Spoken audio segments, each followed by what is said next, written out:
is Vaishevich Albert, and I want to tell you about one interesting mechanism occurring in cells of living organisms, more specifically in mitochondria. Each of us, like this hamster, feels warm. But not every one of us has asked oneself why we are warm. Where does heat come from? Mitochondria take part in the process of cell respiration. Part of the energy from food eaten by hamster goes to produce heat. In usual mitochondria, it happens like this. After the preparatory stages of sugar metabolism, namely glycolysis and Krebs cycle, the reduced molecules NADH, NADPH, FADH give the electron to the ATC electron transport chain, and the realized energy is used to move protons to the perimitochondrial phase where those creating a transmembrane gradient of protons concentration nu H+. This gradient is further used for ATP synthesis and production of heat. However, I want to tell you about another unusual type of mitochondria. There, a very unusual process takes place.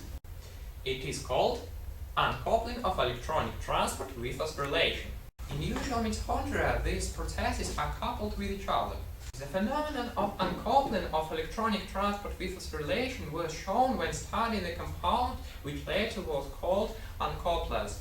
The uncouplers do membrane permeable for protons H+ or other anions, so they reduce the mu H+ gradient or completely liquidate it. Couplers make holes in the internal membrane of the mitochondria, so in the presence of uncouplers the ATC works in vain. In such conditions the ATPase stops synthesizing ATP and electronic transport goes with the highest speed. In this case, electronic transport is uncoupled with ATP synthesis and is called uncoupled. Uncoupling of different types presents an extremely convenient tool for research of energetics of membrane. Usually, the function of uncoupling is carried out by small hydrophobic molecules, easily soluble in the lipidic bilayer. Some of them, for example antibiotics, gramitidine or non-actin, build in the membrane and form channels that protons can pass through. In other cases, uncouplers form a mobile complex with an anion. The bi-negative or positive charge is removed from the membrane. Protonophores, being weak hydrophobic acids, cross the membrane in the protonated form and remove the pH gradient. Uncoupling of electronic transport with phosphorylation plays an important role in metabolism of plants and animals.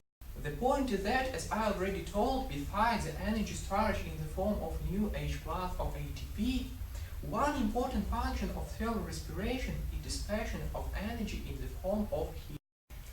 With high probability, I can assume that everything said before is not completely clear for people who are not well familiar with biology or functioning of mitochondria in particular.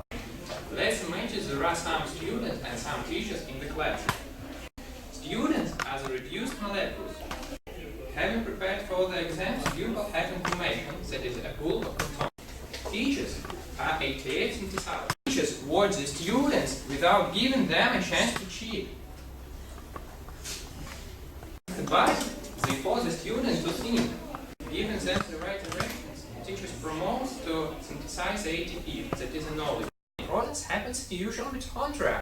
When there are more students in the class and the same number of teachers, each student will not watch. There are students who have an answer K, a grip, that is an uncoupler. The grip does not allow the pupil to think themselves. The students will choose the easier and faster way of copying the answers from the answer K, thereby generating heat that is receiving a good mark for the exam. But they do not synthesize ATP, that is a knowledge.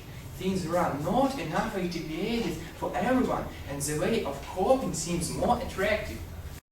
Dispersion results from increase of proton conductivity of a membrane along with the general increase of fatty acids. Circulating through a membrane, they are capable of having the uncoupling effect. In the perimitochondrial phase, the anion of a fatty acid connects the proton and moves it into the mitochondrial matrix, where reverse dissociation occurs. But to make the system work, it is necessary to return the anion of the fatty acid. For this purpose, there is a carrier. It can be projected onto our improvised experiment. Having cheated, the pupil pays an uncoupler to another pupil. Meanwhile, his hands are a carrier delivering the uncoupler to new protons, the information of other pupils. As plant cannot increase the temperature of all their body, they need a mechanism of uncoupling for other purpose, namely regulation of electronic transport. Against the background of excess of ATP, plants need to oxidize NADH quickly without ATP synthesizing. In our class, there are persons who are filled with knowledge, ATP, to such an extent that they simply need to do the test the oxidation of NADH quickly and protest to their own affairs. And as we are just learned, the fast way of the solution of this problem is cheating, uncoupling. At home, they prepared some answer case. At the test, they quickly swap their sheet with their answer case. The second function of uncoupling in plant organism is protecting against an oxidative stress. An electron, having paid the ATC, moves to the oxygen molecule. In the cells, molecules of superoxide radical start accumulating. It is quickly neutralized by superoxide scavenger, forming a hydrogen peroxide. These molecules constitute a danger to the cell, since they are strong oxidizers. At high H+, breaking an electronic transport promotes restoration of a redox enter in a chain. In this condition, it is possible to reduce a formation of a superoxide radical if the transport is increased and the chain is reloaded through restoration. What dangerous oxidazes can appear in our class? In our class, there are so-called D students who are at the bottom of their class.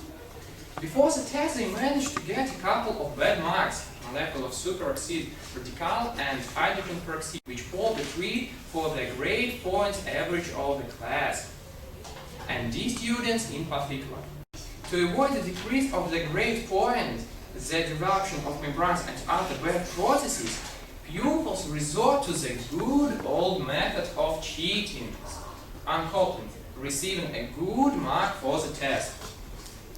Those main processes in cells seem extremely difficult, but after the detailed consideration they stop being so frightening and becoming so fascinating that you could sort them out every evening instead of viewing tiresome telecasts. Today, I have tried to explain you the process of uncoupling of electronic transport with phosphorylation, which plays an important part in both plant and animal mitochondria, including us in our infancy period, and I hope that I managed to do it.